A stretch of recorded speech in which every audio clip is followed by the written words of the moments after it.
Good evening. A homeless man who's been living in a phone box in Birmingham for the last 4 months says he's overwhelmed by the kindness of strangers.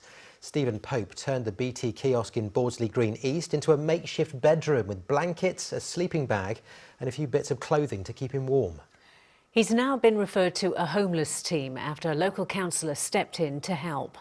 Our reporter, Rebecca Burrows, went to meet Stephen to find out what life has been like living in a phone box.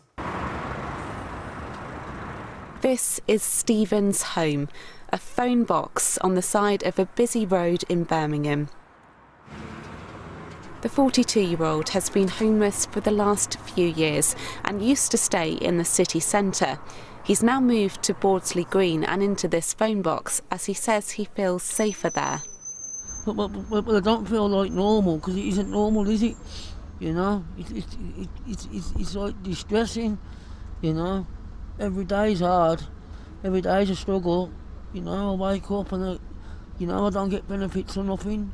You know, I've got to think of where I'm going to get my next something to eat from or whatever.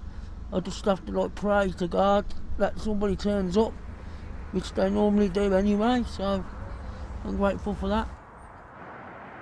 Stephen used to be a demolition worker and had lived with his parents, but after they died, he lost his job and the home he'd lived in. It's been a really difficult time.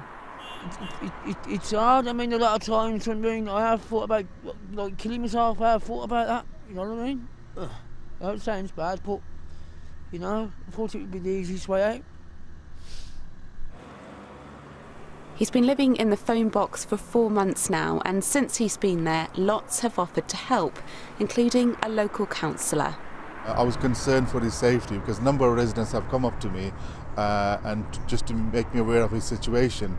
I came to see him several times just to see if he's okay and if he needs any help.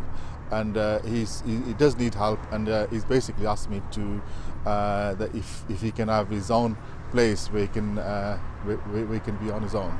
I'll raise it directly with the cabinet member for housing, and somebody from the homeless team has already been out to see him and basically just ask him exactly what he needs. So I'm sure they'll do whatever they can to help him.